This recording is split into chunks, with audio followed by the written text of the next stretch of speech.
Assalamualaikum dear students, how are you? Hope so you are fine. Me your 4th class teacher.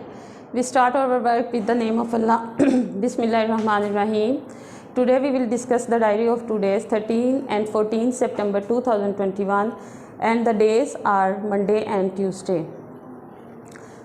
Today we will discuss the first subject, which is English, and topic is assessment number 1, question number 7. Book page number 56, notes page number 8. The question is write the plurals of the following. जी हमारे पास कुछ words दिए गए हुए हैं, singular दिए हुए हैं, जिनको हमने प्लूरल में चेंज करना है. तो सिंगुलर क्या है? A noun that stands for only one person और one thing is called singular. For example a boy, a tree. और plural a noun that stands for two person और two things is called plurals. जो चीज़ें दो चीज़ों के लिए या दो लोगों के लिए इस्तेमाल किया जाता है वो हम जमा के लिए इस्तेमाल करते हैं. बच्चों, आप लोगों ने उर्दू में वाहद और जमा पढ़े होंगे. इसी तरीके से ये वाहद और जमा हैं. मैं आपको कुछ रूल्स बता देती हूँ जिनको मद्देनज़र रखते हुए आपको ये हल करना बहुत ज़्यादा आसान हो जाएगा. तो रूल नंबर 1 है, if noun ends in Z, O, X, S, SS, CH, SH, तो इसके आखिर में हम ES का इजाफा करते हैं. नंबर 2, अगर कॉन्सोनेंट से पहले वॉवल आए तो S का इजाफा किया जाता है. Number 3, some nouns have irregular plurals form, मतलब हम इर्रेगुलर में हम S या ES का इजाफा नहीं करते. नेक्स्ट है, if the noun ends F, अगर नाउन जो है वो F पे एंड हो रहा है तो हम F की जगह V लगाते हैं और आगे हम ES का इजाफा कर देते हैं. अगर नेक्स्ट है रूल इसका, अगर Y से पहले कॉन्सोनेंट आए तो Y को काट कर IES लगा देते हैं. तो हमारे पास कुछ वर्ड्स हैं जैसे थीफ. तो मैं आपको बता चुकी हूँ कि F है लास्ट में, तो F की जगह हम क्या लगाएंगे? VES. सेकंड है चाइल्ड, इरेगुलर है तो हम यहाँ पर S या ES का इजाफा नहीं करेंगे. तो चाइल्ड के आगे हम क्या लगाएंगे? REN. तो क्या बन जाएगा? चिल्ड्रन. नेक्स्ट है मैंगो. यहाँ पर हमारे पास लास्ट में सिंगल O है. जहाँ पर लास्ट में सिंगल O हो, रूल में आपको बता चुकी हूँ. तो लास्ट में हमारे पास सिंगल O आ रहा है तो हम यहाँ पर किस चीज़ का इजाफा करेंगे? ES का. O के बाद हम क्या लगा देंगे? ES लगा देंगे. तो हमारे पास क्या बन जाएगा? मैंगोज. नंबर 4 पे है वॉच. लास्ट में क्या आ रहा है? CH आ रहा है. तो CH है लास्ट में तो हम क्या लगाएंगे? ES का इजाफा करेंगे. तो क्या बन जाएगा हमारे पास? वॉचेस. नंबर 5 है वुमेन. अब वुमेन जो है वो इरेगुलर है, इरेगुलर नाउन है. तो मैन का लास्ट में जो मैन है इसमें वॉवल है A, तो हम A को चेंज करके E में A को E में चेंज कर देंगे. इरेगुलर है इस वजह से. तो ये क्या बन जाएगा? वुमेन. नेक्स्ट है लेडी. लास्ट में हमारे पास Y है. Y से पहले हमारे पास कॉन्सोनेंट है. कॉन्सोनेंट लेटर है तो Y को हम कट करके I बनाएंगे और लास्ट में हम ES का इजाफा कर देंगे. तो ये क्या बन जाएगा? लेडीज़. नंबर 7 पे हमारे पास है वाइफ. F को काट कर बच्चों हमने क्या लगाना था? V लगाना था. अब V, F की जगह हमने क्या लगाया? V, और लास्ट में हमने ES का इजाफा कर दिया. अब हमारे के पास क्या बन जाएगा? वाइफ्स. नंबर 8 है पोटैटो.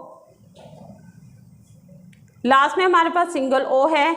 हम ऊपर भी पढ़ चुके हैं, यहाँ पर मैंगो में सिंगल O था, यहाँ पर भी हमने ES का इजाफा किया था, तो यहाँ पर भी लास्ट में सिंगल O है, तो हम यहाँ पर किस चीज़ का इजाफा करेंगे, O के आगे हम ES का इजाफा करेंगे। नंबर 9 पे हमारे पास है पेन। यहाँ पर हमारे पास कॉन्सोनेंट लेटर है। कॉन्सोनेंट लेटर से पहले अगर कोई वॉवल लेटर आ जाए तो हम लास्ट में हम S का इजाफा कर देते हैं। यहाँ पर हमारे पास क्या बन जाएगा, पेन, और यहाँ पर हमारे पास क्या बन जाएगा, S लगा दिया तो पेन्स। बच्चों आपने इसकी घर में ज़रूर प्रैक्टिस करनी है। जैसे जैसे आप इसकी प्रैक्टिस करेंगे आपको समझ आ जाएगी। Hope so you will understand the English subject. Now we will start our next subject which is science. Science का यूनिट नंबर 9 है हमारे पास, नोट्स पेज नंबर 7 है, and topic is objective question number 1+2। The question number 1 is fill in the blanks. Question number 1 में हम blanks को जो है वो फिल करेंगे। ब्लैंक्स हमारे पास दी गई हैं, तो हमने इसको जो सही वर्ड है उसके साथ हमने फिल करना है। क्वेश्चन नंबर 2 है सर्कल द करेक्ट आंसर। इसमें हम सर्कल करेंगे, जो भी ऑप्शन दिए गए होंगे उसमें हमने सर्कल करना है जो करेक्ट ऑप्शन होगा। फर्स्ट है ब्लैंक हमारे पास, the dash is the biggest source of heat and light on the earth. ज़मीन पर रोशनी और हरारत का सबसे बड़ा ज़रिया कौन सा है, तो इसका आंसर है सन। नंबर 2 ब्लैंक है हमारे पास, द डिग्री ऑफ हॉटनेस और coldness is a measure of the dash. अगर आप किसी भी चीज़ की ठंडक या गर्माइश की पैमाइश करनी हो तो वो क्या कहलाएगी, तो वो कहलाएगी, आंसर है टेम्परेचर, वो टेम्परेचर कहलाएगी। नंबर 3 है Celsius scale shows that water boils at dash degree Celsius scale. तो आप रीडिंग में पढ़ चुके हैं कि हमारे पास जब बॉइलिंग पॉइंट होता है तो वो 100 होता है, तो इसका जवाब है 100 डिग्री सेल्सियस स्केल। नंबर 4 है the thermometer which is use to measure the body temperature is called a dash thermometer. वो थर्मामीटर जो हमारी बॉडी का टेम्परेचर मेजर करता है वो कौन सा थर्मामीटर कहलाता है, आप रीडिंग में पढ़ चुके हैं, वो क्लिनिकल थर्मामीटर कहलाता है। तो हम ब्लैंक में क्या लिखेंगे, क्लिनिकल थर्मामीटर। नंबर 5 है when an object blocks the light it cost a dash. जब कोई चीज़ रोशनी को रोकती है तो वो क्या कहलाती है, वो शेडो कहलाती है, या शेडो साए बनते हैं, उससे क्या बनता है, उससे साए बनते हैं। नंबर 6 है the dash object gives of their on light. कौन सी वो चीज़ें हैं जो खुद रोशनी देते हैं या खारिज करते हैं, तो इसका आंसर है लुमिनस। क्वेश्चन नंबर 2 है हमारे पास सर्कल द करेक्ट आंसर। हमारे पास कुछ ऑप्शन दिए गए हैं, तो हमने जो करेक्ट ऑप्शन है उस पर हमने सर्कल कर देना है। नंबर 1 है in which season is the temperature of the atmosphere high. किस मौसम में फ़िज़ा में दर्जा हरारत जो है वो ज़्यादा होता है। नंबर 1 ऑप्शन है winter, number 2 spring, number 3 summer. तो जो समर में जो है वो दर्जा हरारत ज़्यादा होता है, गर्मी ज़्यादा होती है, तो इसके जो करेक्ट आंसर है वो है समर। इसके ऊपर हम सर्कल करेंगे। नंबर 2 है the ice melt eight dash in a Fahrenheit scale. बर्फ़ जो है वो कितने फ़ारेनहाइट स्केल पर पिघलती है। नंबर 1 है, आपने रीडिंग में पढ़ा है कि हमारे पास टेम्परेचर मेजर करने के लिए 2 स्केल हैं, सेल्सियस स्केल और फ़ारेनहाइट स्केल। तो हम ऑप्शन देखते हैं। नंबर 1 ऑप्शन है 0 डिग्री फ़ारेनहाइट, नंबर बी है 32 डिग्री फ़ारेनहाइट, सी है 212 डिग्री फ़ारेनहाइट। तो इसका करेक्ट आंसर है 32 डिग्री फ़ारेनहाइट स्केल। नंबर 3 है our normal body temperature is, option A हमारा जो नॉर्मल बॉडी का टेम्परेचर है, हमारे जिस्म का टेम्परेचर है, वो कितना होता है। तो ऑप्शन नंबर ए है 25 degree centigrade Celsius scale, number B है 98.6 degree Celsius scale, number C है 37 डिग्री सेल्सियस स्केल। तो इसका जो करेक्ट आंसर है वो है 37 डिग्री सेल्सियस स्केल। नंबर 4 है the mirror in our houses is जो शीशा जो हमारे घरों में मौजूद होता है वो कौन सा शीशा कहलाता है। नंबर ए है concave mirror, number B convex mirror, number C plane mirror. तो जिसमें हम अपनी अक्स देख सकते हैं, तो उस शीशे को क्या कहते हैं, उस शीशे को हम प्लेन मिरर कहते हैं। तो इसका जो दुरुस्त जवाब है वो है प्लेन मिरर। नंबर 5 है the band of light colours is called the रोशनी की पट्टियाँ या रोशनी का मजमुआ वो क्या कहलाता है। Number 1 beam of light, number B spectrum, number C strip of colours. तो the correct answer spectrum. Hope so you will understand the lesson. उम्मीद है आपको समझ आ गया होगा। होप सो यू विल आप घर में इसकी प्रैक्टिस कीजिएगा तो इंशाल्लाह आपको आ जाएगा। Hope so you will understand. Now we will start our next subject which is SST lesson number 14 and topic is question answer. Question number 1+2 आज हम करेंगे। इसका नोट्स पेज नंबर है 7। क्वेश्चन नंबर 1 है can you name some types of dances perform in Pakistan. क्या आप नाम बता सकते हैं कुछ डांसेस के जो पाकिस्तान में होते हैं।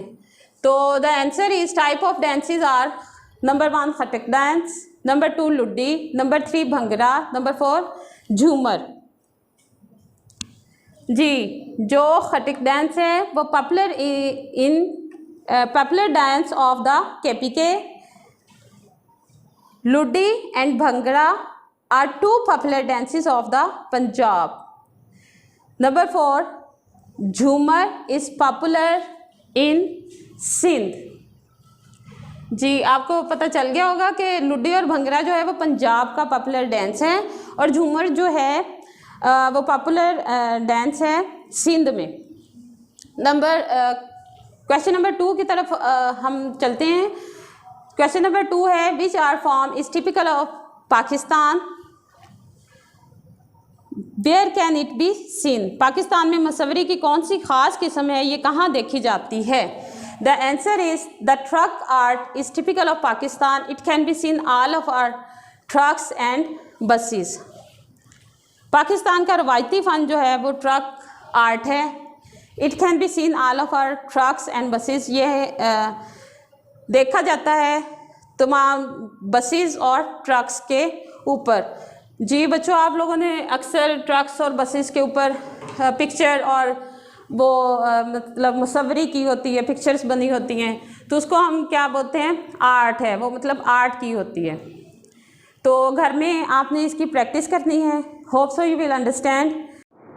उम्मीद है आपको प्रीवियस सब्जेक्ट की समझ आ गई होगी। अब हम अपने अगले सब्जेक्ट की तरफ चलते हैं। हमारा अगला मज़मून है इस्लामियात। इस्लामियात का सबक है आदाब मजलिस। आज हम इसके जायज़े का सवाल नंबर 1 करेंगे। किताब में आपका सफ़ा नंबर 110 है और नोट्स में आपका सफ़ा नंबर 8 है। सवाल है आपका आदाब मजलिस से क्या मुराद है। दोबारा देखें, सवाल है आपका आदाब मजलिस से क्या मुराद है। इसका जवाब है दीन इस्लाम हमें तहज़ीब और शाइस्तगी की तालीम देता है और बदतहज़ीबी से मना करता है।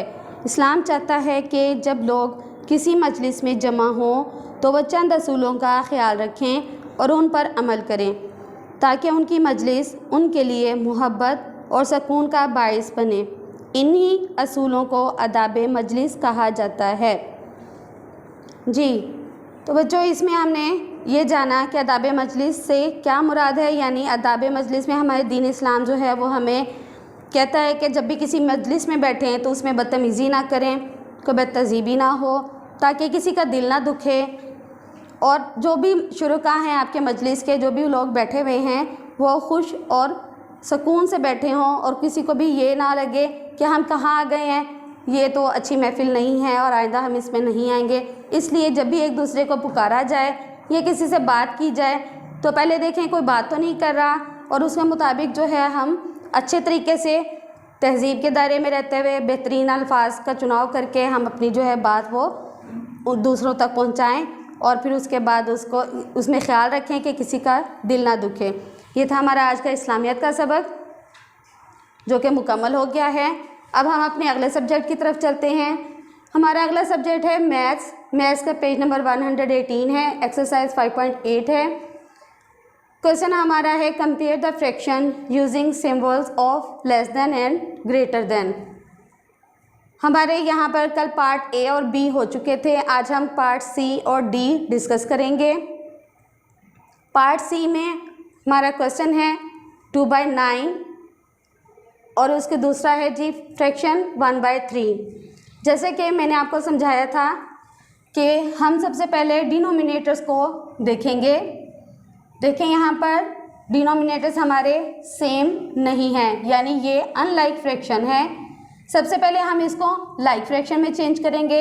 लाइक फ्रैक्शन में चेंज करने के लिए हम अगर फोकस करें अपने दोनों डिनोमिनेटर्स पर तो हमें नज़र आ रहा होगा कि 3 मल्टीपल्स है 9 का। यानी अगर हम 3 का टेबल लर्न करें, अपने माइंड को रिकॉल करें बच्चों, तो आपको याद आएगा कि 3 के टेबल में 9 आता है। 3 टाइम्स 9। तो इस तरह हमारा 3 जो है वो मल्टीपल है 9 का। अब हम इसको नेक्स्ट सॉल्व करेंगे। हम सिर्फ उसी फ्रैक्शन को लेंगे जिसको हमने सॉल्व करना है और जिसका डिनोमिनेटर दूसरे डिनोमिनेटर से मैच नहीं हो रहा। हमने 1/3 ली।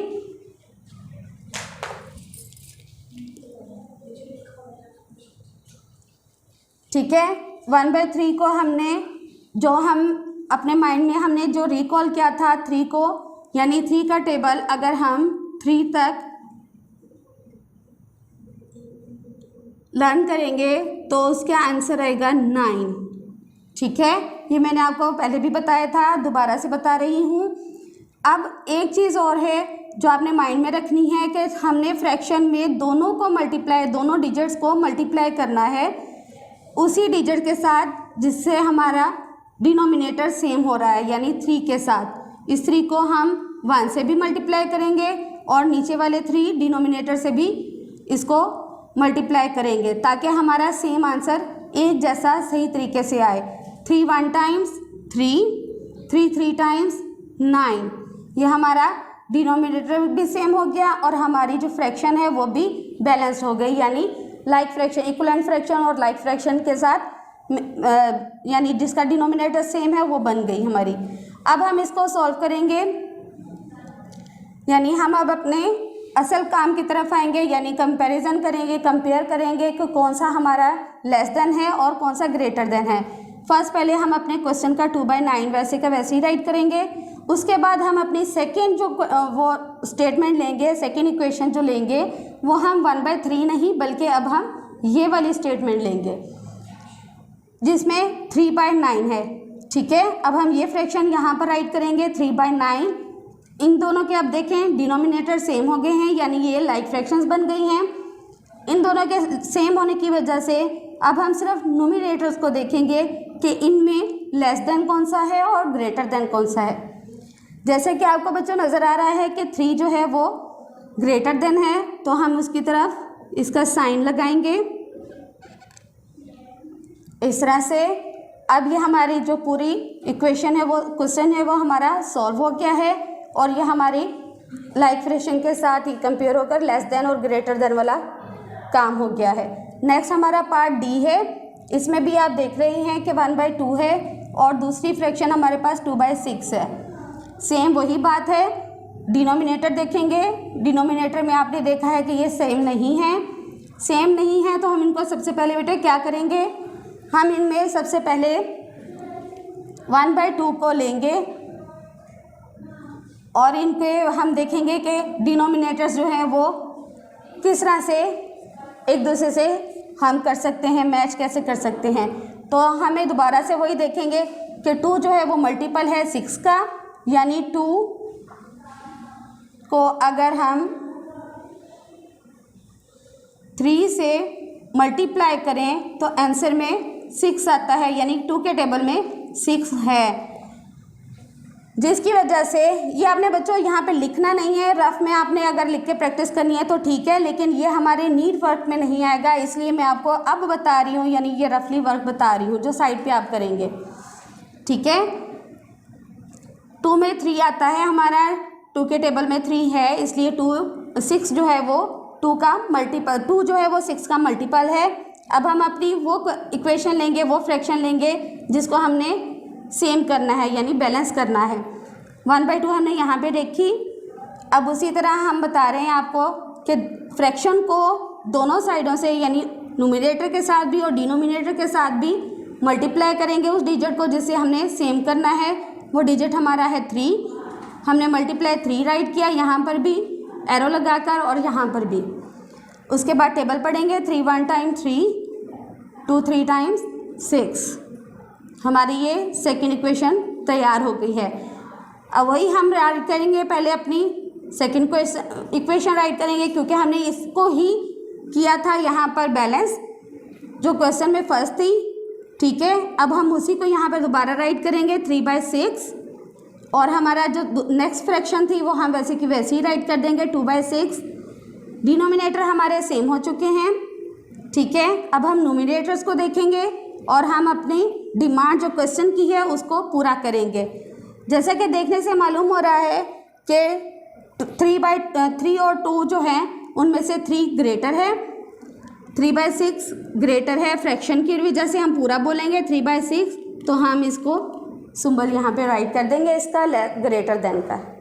ठीक है जी, ये था आज का हमारा मैथ का काम। उम्मीद है आपको अच्छी तरह से समझ आ गया होगा। घर में इसकी अच्छे से प्रैक्टिस भी कीजिएगा। तो अब हम चलते हैं अपने अगले सब्जेक्ट की तरफ। हमारा अगला मजमून है उर्दू। उर्दू में आज हम कवायद पढ़ेंगे। किताब का सफ़ा नंबर 111 है, नोट्स पे सफ़ा नंबर 9 है। आज हम शकियाई जुमला और तमन्नाई जुमले की तारीफ़ें भी करेंगे और उनके जुमले भी राइट करेंगे। सबसे पहले है शकियाई जुमला। ऐसे जुमले जिनमें काम करने या ना करने में शक व शुबा पाया जाए। शायद, क्या मालूम, पता नहीं, इम्कान है, ना जाने, क्या पता जैसे अल्फाज शकिया जुमलों की निशानी हैं।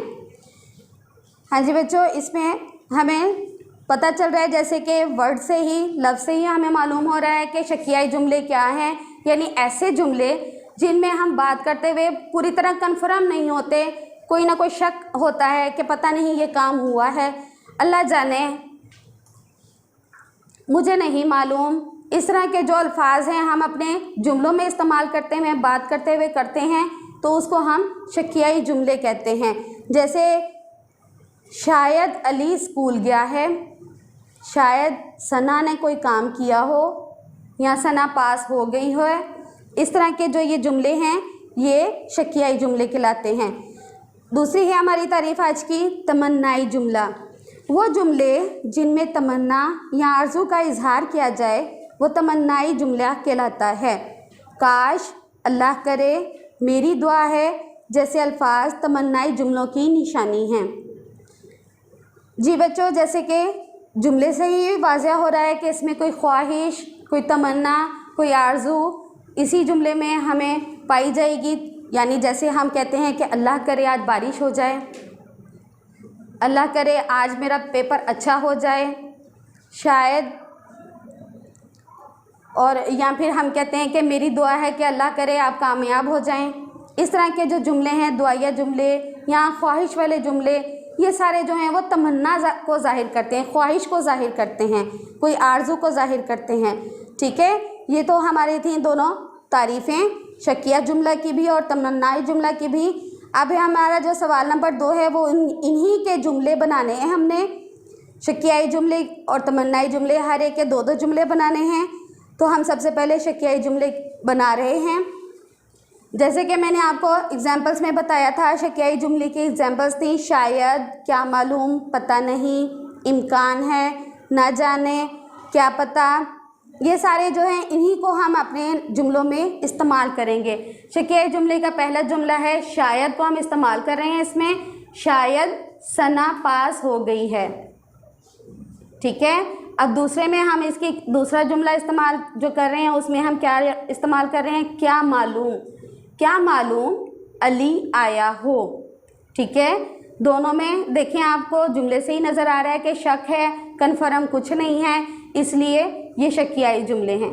अब हमने दो तमन्नाई जुमले बनाने हैं। उसके मुताबिक मेरी दुआ है कि आपको कामयाबी मिले। देखें अब इसमें जो मैंने आपको तमन्नाई जुमले की एग्जांपल्स बताई थी, मेरी दुआ है, अल्लाह करे, इस तरह के जो सारे अल्फाज थे, काश, उनको इस्तेमाल करके हमने जुमला बनाना था। तो हमने देखा कि इसमें भी हमने जुमले में इस्तेमाल किया मेरी दुआ है, मेरी दुआ है कि आपको कामयाबी मिले।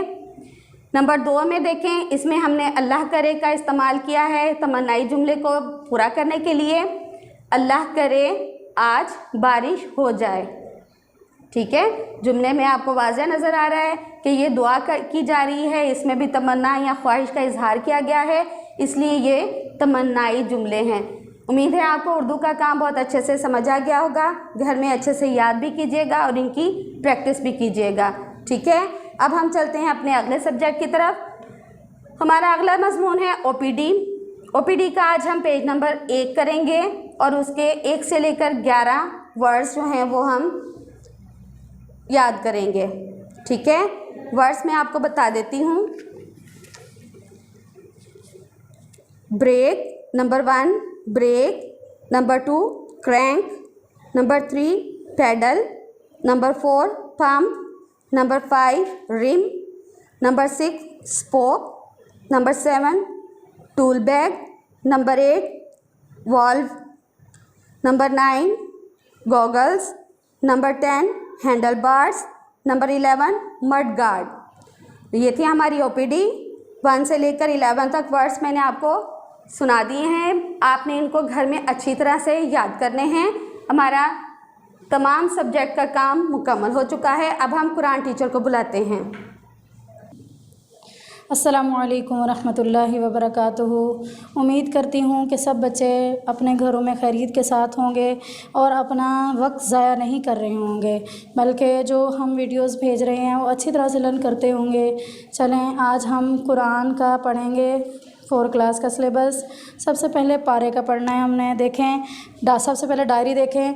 पारा नंबर 3 है, सूरतुल बकरा, आयत नंबर 264 ता 266 प्लस दुआए कनूत का तर्जमा मुकम्मल। कल हाफ़ कर लिया था, नेक्स्ट हाफ़ हम आज करेंगे। देखें पारा ओपन करके फिंगर रख के आप लोगों ने अच्छी तरह से मेरे पीछे पीछे रिपीट करना है। देखें अब आऊज़ु बिल्लाहि मिनश शैतानिर रजीम, बिस्मिल्लाहिर रहमानिर रहीम। या अय्युहल्लज़ीना आमनू ला तुबतिलू सदक़ातिकुम बिलमन्नि वल अज़ा कल्लज़ी युनफ़िक़ु मालहु रियाअन नासि वला युमिनु बिल्लाहि वल यौमिल आखिर फमसलुहु कमसलि सफ़वानिन अलैहि तुराबुन फ़असाबहु वाबिलुन फ़तरकहु सल्दा ला यक़दिरूना अला शैइन मिम्मा कसबू वल्लाहु ला यहदिल क़ौमल काफ़िरीन। वमसलुल्लज़ीना युनफ़िक़ूना अम्वालहुम इब्तिग़ाअ मर्ज़ातिल्लाहि व तस्बीतम मिन अनफुसिहिम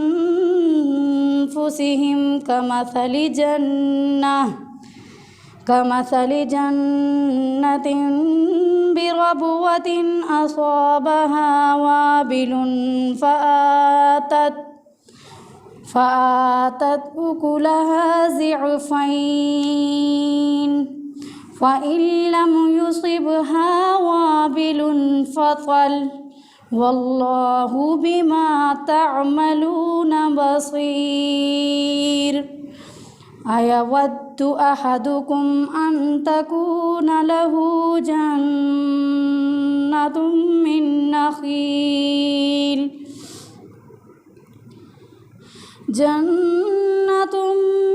नखील वअनाबिन तजरी मिन तहतिहल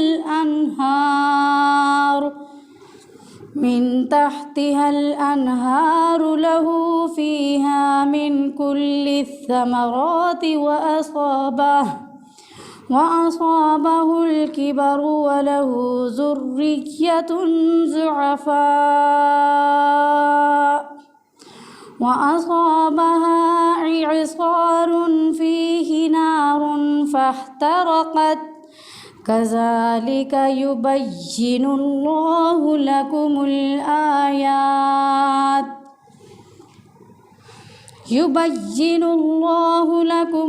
आयाति लअल्लकुम ततफ़क्करून। सदक़ल्लाहुल अज़ीम। नेक्स्ट औरल में हमारे पास है दुआए कनूत। हाफ़ हमने कर ली थी, नेक्स्ट हाफ़ का तर्जमा हम आज करेंगे। अल्लाह मैं यफ़जुरुक तक हो चुका था। उम्मीद करती हूँ कि आप लोगों ने अच्छी तरह से यहाँ तक याद कर लिया होगा। अब नेक्स्ट देखें, आप लोगों ने नोट्स ओपन करके उसी में से ही लर्न करना है। अल्लाहुम्मा इय्याका नअबुदु, अल्लाहुम्मा इलाही इय्याका नअबुदु, हम तेरी ही इबादत करते हैं। वलका नुसल्ली, और तेरे लिए नमाज़ पढ़ते हैं। व नस्जुदु, और सजदा करते हैं। व इलैका नसआ, और हम तेरी तरफ दौड़ते हैं। व नहफिदु, और लपकते हैं। व नरजू, और उम्मीद रखते हैं रहमतका, तेरी रहमत की। व नक्शा, और डरते हैं अज़ाबका, तेरे अज़ाब से। इन्ना अज़ाबका, बेशक तेरा अज़ाब बिलकुफ़ारि मुल्हिक, काफ़रों तक पहुँचने वाला है। इलाही, हम तेरी ही इबादत करते हैं और तेरे लिए ही नमाज़ पढ़ते हैं और सजदा करते हैं और तेरी ही तरफ दौड़ते हैं और लपकते हैं और तेरी रहमत के उम्मीदवार हैं और तेरे अज़ाब से डरते हैं। बेशक तेरा अज़ाब काफ़रों को पहुँचने वाला है। इधर तक नमाज अच्छी तरह से आप लोगों को मुकम्मल हो गई है। अच्छी तरह से इसको याद करना है और सब बच्चों ने पूरे 5 वक्त की नमाज़ पढ़नी है और पारे का भी अच्छी तरह से याद करना है। पूरी डायरी को अच्छी तरह से लर्न करना है। अस्सलामु अलैकुम व रहमतुल्लाह।